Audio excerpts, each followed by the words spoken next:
Este es el episodio número 7 del podcast de Nutrivolución. Fitness real para personas reales. ¡Comenzamos!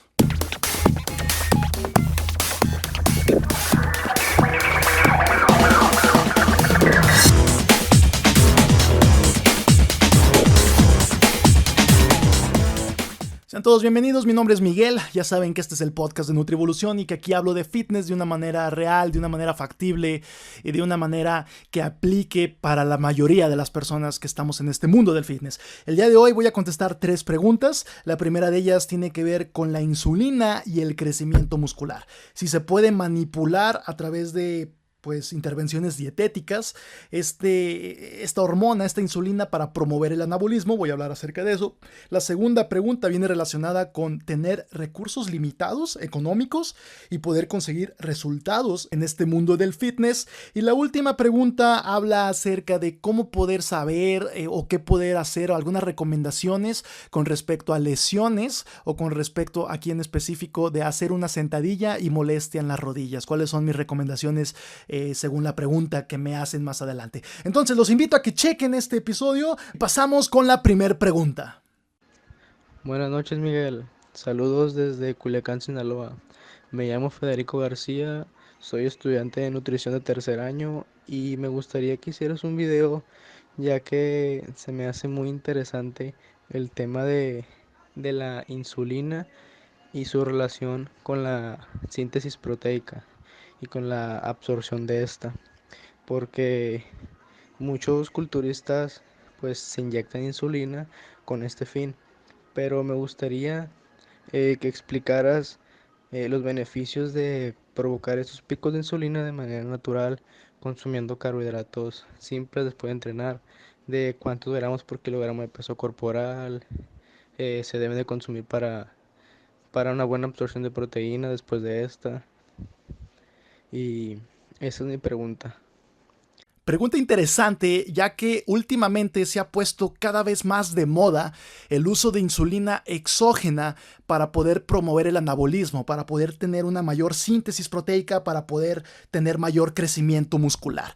Obviamente esto es peligroso, manipular de esta forma esta hormona en específico puede ser bastante peligroso, ya voy a estar hablando de eso un poquito más adelante, pero la pregunta de este suscriptor es ¿cómo poder evitar hacer eso? ¿Cómo poder tener un efecto similar en promover el anabolismo, pero obviamente sin tener que estarnos aplicando insulina exógena que puede resultar peligroso? ¿Cómo podríamos hacer manipulaciones dietéticas para lograr algo similar? Entonces, vamos a recordar lo que es la insulina. La insulina es esta hormona que básicamente se va a encargar de depurar a nuestra glucosa sanguínea, de limpiar, lo voy a poner entre comillas, de limpiar nuestra glucosa sanguínea. Cuando nosotros tenemos una ingesta de carbohidratos, va a haber una elevación de glucosa sanguínea, pero esto no es saludable si nosotros mantenemos estas elevaciones de glucosa sanguínea todo el tiempo. Entonces aquí es donde entra en juego la insulina para poder mandar este exceso, para poder limpiar este exceso y poder tener un control glucémico normal, una cantidad de glucosa sanguínea normal. Entonces se va a llevar la glucosa hacia almacenamiento, se puede almacenar en hígado como glucógeno hepático, se puede almacenar en músculo como glucógeno muscular. Pero también un exceso puede hacer que se convierta esta glucosa en ácidos grasos que se van a almacenar en el cuerpo. Entonces, de ahí surgen algunas teorías, de ahí surgen algunos autores que hablan de que la insulina es la que ocasiona la obesidad, ¿ok? Y pues no es precisamente de esa manera. Esto es algo que puede abarcar muchísimos más podcasts. De hecho, puede haber un podcast en específico que nada más hable de insulina en todos sus episodios. Me explico. Pero bueno, aquí la cosa, esto es el rol general de la insulina, cómo actúa y principalmente de qué se encarga. Entonces, la insulina es una hormona anabólica porque va a favorecer el almacenamiento. Así como puede favorecer el almacenamiento de glucógeno, puede favorecer el almacenamiento de grasas. Ahora, ¿cuál es la cosa aquí? ¿Por qué los físico-constructivistas querrían aplicarse insulina, inyectarse insulina? ¿Por qué querrían hacer esto? Si se habla de que es una hormona que puede favorecer el almacenamiento de grasas. Ok, vean, también se ha visto de que la insulina es una hormona que puede mejorar la síntesis de proteínas, la síntesis proteica. Se habla de que puede ser por medio de dos vías. Por un lado, va a causar un estímulo directo, va a causar una activación directa del mTOR, que es pues algunos autores lo han clasificado como un switch. Cuando se activa el mTOR es cuando estamos en modo anabolismo. Activa toda esta cascada de respuestas anabólicas. Se habla de que la insulina directamente va a causar este estímulo directo para la activación del mTOR. Eso es de entrada. También se habla de que va a aumentar el flujo sanguíneo en el músculo, de que esta elevación de insulina va a causar un aumento en el flujo sanguíneo que a la vez va a causar que se entreguen más nutrientes hacia los músculos, de que se entreguen más hormonas anabólicas, más nutrientes en general. Y esto obviamente puede causar mayor anabolismo. Y por otro lado también se habla de que la insulina tiene un papel anticatabólico. Entonces, bueno, si juntamos estos tres aspectos, un papel directo en la activación del mTOR, un aumento en el flujo sanguíneo en el músculo y un aumento en el, o más bien que evite el catabolismo muscular o la degradación proteica, entonces tenemos que la insulina también, pues aquí viene el fundamento lógico de por qué querríamos tener insulina para nuestro crecimiento muscular. Ahora, investigando más a fondo acerca de este tema, hay una revisión sistemática que habla acerca de cómo podría la insulina modificar la síntesis proteica para favorecer el anabolismo, para favorecer el aumento de masa muscular. Entonces, vean, aquí voy a resumirlo en algunas conclusiones de lo que se habla en estos estudios. Primero que nada, tengo que destacar un estudio en específico en donde se les aplicó insulina. Pero ojo aquí, insulina en dosis normales, en dosis fisiológicas normales, en dosis que nuestro cuerpo normalmente puede producir, ¿ok? Entonces, dentro de estas dosis de insulina que nuestro cuerpo normalmente puede producir, se dividieron 4 grupos distintos. Un grupo que era bajo en insulina, un grupo que era moderado y un grupo que era más o menos alto y el último que era más alto. Pero siempre entrando dentro de unas dosis fisiológicamente normales que nuestro cuerpo puede producir, repito. También se les aplicó aminoácidos junto con estas dosis de insulina. Entonces, la conclusión fue que la síntesis proteica fue igual en todos estos grupos. En los 4 grupos, independientemente de la dosis de insulina que se aplicó, en los 4 grupos la síntesis proteica fue similar. Y bueno, básicamente, pues esa fue la conclusión, que la síntesis proteica fue igual en estos 4 grupos. Ahora, ¿qué es lo que sucede cuando se ingresan dosis suprafisiológicas? Ya estamos hablando de dosis que van más allá de lo que el cuerpo puede normalmente producir. Aquí sí hay un aumento en la síntesis proteica. Aquí sí, pues se observa algo muy distinto a cuando se utilizan dosis normales en cuestión fisiológica. Y esto es lo que puede promover este aumento en el anabolismo en personas que aplican insulina exógena. Entonces, básicamente, ¿cuál es la conclusión aquí? Una de las conclusiones que podemos destacar de esto es que con manipulaciones dietéticas no vas a tener es imposible tener algo similar a lo que se puede obtener con aplicaciones exógenas. Entonces, si bien sí puede haber manipulaciones dietéticas que puedan causar ciertas diferencias en ciertos casos, que ya voy a pasar ahí, pero no se va a comparar a la aplicación exógena, que por cierto, la aplicación exógena puede ser bastante peligrosa. Manipular esta hormona de esta forma, pues puede ser bastante peligroso a corto plazo.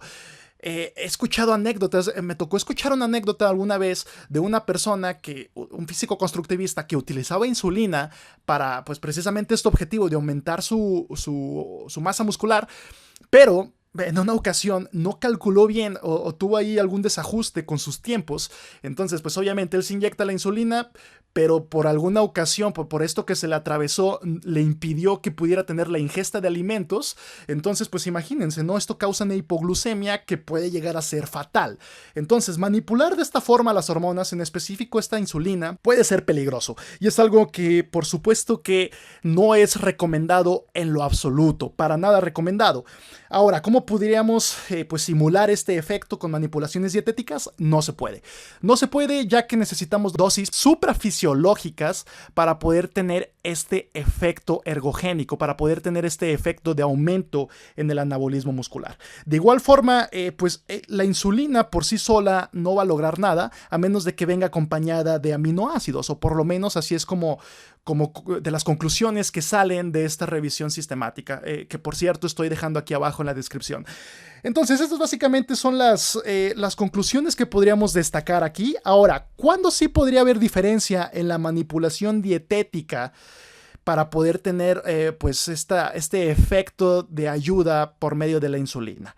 Cuando tú haces ejercicio en ayuno, podría ser buena idea poder tener esta ingesta de aminoácidos junto con algún carbohidrato de alto índice glucémico, algún carbohidrato refinado, por ejemplo. Si tú haces ejercicio en ayuno, aquí sí ya podríamos estar hablando de que podría tener un beneficio para poder aumentar la rapidez con la que se entregan estos nutrientes hacia donde tienen que ser entregados. Y por último, con respecto a qué cantidad de gramos por kilogramo de peso corporal de carbohidratos sería mi recomendación, según la evidencia que yo he visto, que yo he checado, de 1 a 1.5 gramos por kilogramo de peso corporal de carbohidratos después del entrenamiento pudiera ser lo ideal. Lógicamente, esta cifra de 1 a 1.5 gramos por kilogramo entra dentro de los requisitos del día con día. Y básicamente esa sería mi respuesta ahí. Puede llegar a ser muy peligroso, por supuesto, y de igual forma, pues no puedes obtener resultados equiparables de manipulaciones dietéticas con tu insulina en dosis fisiológicas normales a lo que se podría obtener con dosis suprafisiológicas. Hola Miguel, buenas tardes, te saluda Jesús desde Bogotá, Colombia, y te quería preguntar lo siguiente.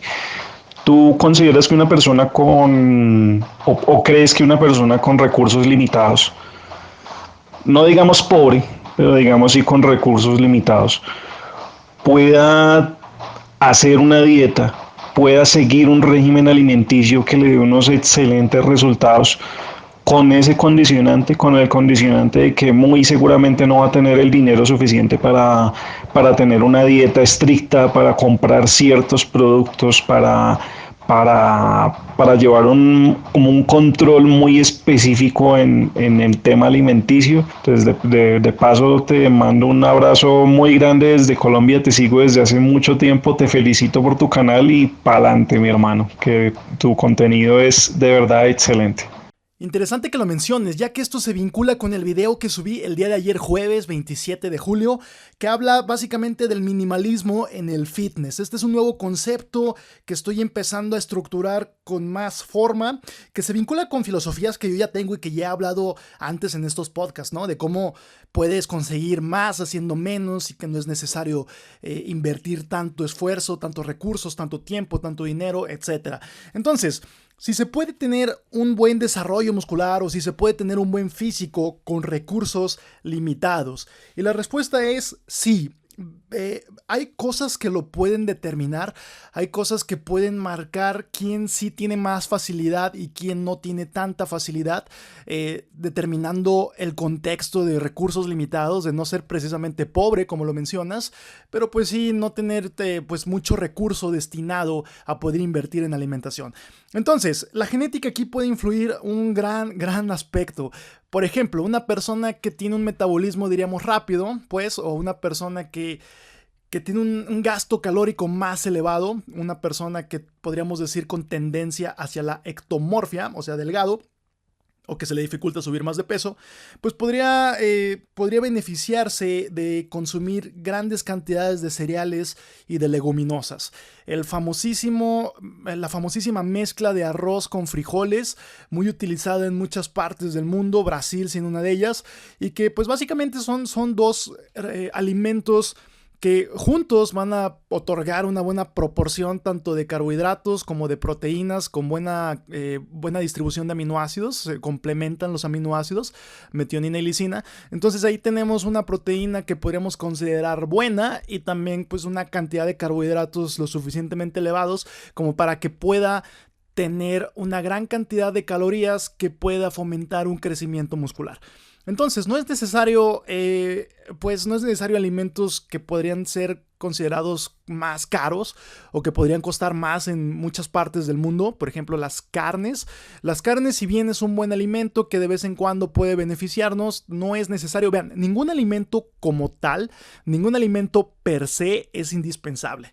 Dígase la leche, dígase el queso, dígase la carne, dígase cierta leguminosa, cierto cereal. Ningún alimento como tal es indispensable. Podemos obtener nutrientes de distintas fuentes. Entonces, esta mezcla pues puede sustituir hasta cierto punto a la proteína de la carne. El detalle siendo de que esta mezcla de arroz y de frijoles, en este caso, pues puede venir acompañada de una gran cantidad de calorías que para un ectomorfo esto puede ser bueno. Para un ectomorfo tener esta cantidad de calorías tan elevadas y baratas puede ser buena opción. Sin embargo, para una persona que ya tiene pues un metabolismo un poquillo más lento o una persona que no tiene tanta actividad física, una persona que se le hace más fácil subir de peso, ¿ok? Más fácil almacenar grasa. Entonces esta mezcla pues podría funcionar hasta cierto punto, porque ya meter mucha cantidad de comida o mucho porcentaje de tu alimentación diaria de esta mezcla de cereales con leguminosas, pues podría resultar en algo que fomentaría la ganancia de peso no deseada. Entonces depende del objetivo de la persona, depende de la genética de la persona, pero sí, básicamente sí se puede tener un cuerpo estéticamente atractivo haciendo comidas que no sean precisamente caras. Ahora, dentro de las características que tiene una alimentación saludable, incluir alimentos de origen vegetal, o sea, incluir plantas, leguminosas, verduras, pues va a ser de beneficio. Estos alimentos pueden darnos una buena nutrición y generalmente son muy baratos. En muchos lugares acá en Latinoamérica son bastante baratos esos alimentos, entonces podríamos hacer énfasis en esa clase de alimentos que se pueden conseguir en mercados, que se pueden conseguir con distribuidores que manejen un precio más accesible que los supermercados. Si tú haces un énfasis ahí y si tú quieres ganancia muscular, entonces puedes hacer un énfasis en alimentos que te van a dar gran cantidad de calorías, con gran cantidad de carbohidratos, lógicamente, y una buena proporción de proteínas que pueden venir de estas mezclas de cereales y leguminosas. De hecho, estas mezclas de cereales y leguminosas han sido parte fundamental de muchos esquemas de alimentación tradicionales en distintas partes del mundo. Dígase maíz y frijoles en específico de este lado del mundo, acá por donde estamos nosotros. Entonces, esa es mi respuesta rápida. Si tú quieres indagar más acerca de este tema, tengo un podcast de los que grabé a principios de año que se llama Nutrición y Pobreza, si mal no recuerdo, y ahí hablo mucho más a fondo acerca de este tema. De igual forma, en mi canal de YouTube voy a estar subiendo videos dentro de mis vlogs, donde pues estoy siguiendo esta filosofía de vida del minimalismo en el fitness, cómo haciendo menos puedes conseguir más. Hola, buenas tardes, Miguel. Mi pregunta es, ¿cómo saber si estoy cargando más de lo que puedo? Es decir, ahora que estoy con mi entrenamiento,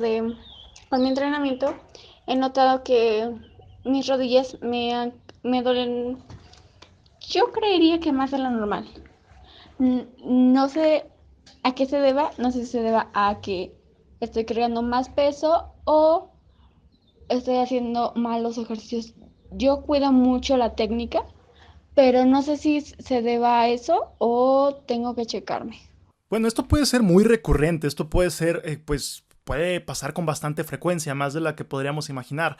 Y la cosa, para empezar, todo ejercicio físico puede conllevar un riesgo, lógicamente. Entonces, aquí tendríamos que ver algunos aspectos que tienen que ver con tu entrenamiento. Sí, pudiera haber algún compromiso de la técnica, pudiera haber algún movimiento erróneo, ¿no? Pudiera ser que no estés haciendo las rodillas hacia afuera, por así decirlo. Por ejemplo, cuando personas quieren cargar más del peso que realmente pudieran cargar, pues usualmente meten las rodillas con lo que he denominado sentadilla de Kiko, ¿no? En algún video estuve hablando acerca de eso, que pues básicamente como el movimiento de las piernas de este personaje, donde las rodillas se meten, así muchas personas cuando tratan de cargar más de lo que pueden, comprometen un poco la técnica. Entonces, me preguntas, ¿cómo saber si estás cargando más de lo que puedes?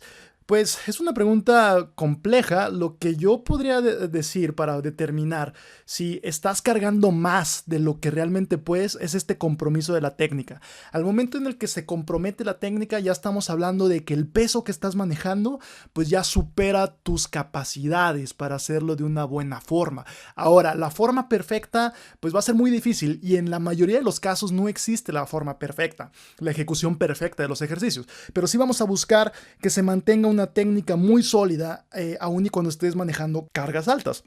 En tu caso sería cosa primero, repito, de checar la técnica, si no estás ahí haciendo algún movimiento que pudiera conllevar algún daño, ¿no? Que pudiera tener alguna repercusión. Y por el otro lado, otra cosa que te podría recomendar es calentar bien. Usualmente otro problema es una falta de calentamiento, o las personas pueden llegar y si bien hacen sus series de aproximación y luego las series de trabajo, pues a veces les falta este calentamiento general, sobre todo cuando hace más frío en el medio ambiente, pues habría que dedicarle más tiempo al calentamiento como tal. Entonces yo te recomendaría que buscaras un calentamiento que activara todo tu cuerpo, pues pudiera ser una remadora. La remadora me gusta mucho para calentar, que buscaras que aumente tu temperatura corporal, que aumente tu frecuencia cardíaca y que tuvieras un ligero sudor. Esto, si lo juntamos al hecho de que estás moviendo tus articulaciones, pues pudieran darnos este calentamiento ideal para que ya puedas iniciar con tus series de calentamiento, de aproximación y de trabajo respectivamente. Otra cosa que pudieras considerar es un buen estiramiento. A veces pues parte de estas dolencias pueden venir porque no estiramos al final de nuestra sesión principalmente. Entonces pudiéramos buscar algún estiramiento al final de nuestra sesión que pudiera promover pues una mejor salud articular y que pudiera promover evitar lesiones o menor propensión a lesiones. Entonces esos serían los 3 consejos que te pudiera dar. Ahora, otro consejo que te pudiera recomendar es descansar. Puede ser una descarga activa o descarga pasiva total, ¿no? Puede ser unos días de descanso donde cargues, donde sí hagas el ejercicio físico, pues, pero cargues mucho menos de lo que usualmente cargas, o puede ser un descanso total de una semana, 2, si lo prefieres, pero pudiera ser algunas de estas 2 opciones para que tú puedas, pues, descansar un poco, dejar descansar un poco a tu cuerpo y después volver a comenzar y ver cómo te sientes de ahí partir otra vez, y pues lógicamente también siguiendo las recomendaciones que te acabo de dar. Ahora, si eso no modifica o si eso no hace una mejoría que tú lo sientas, una mejoría notable, entonces sí sería cosa de que fueras a checar con un especialista qué es lo que pudiera estar pasando. Y esto ha sido todo por esta emisión. Agradezco mucho que me hayan acompañado en esta sesión informativa que tiene que ver con fitness real para personas reales.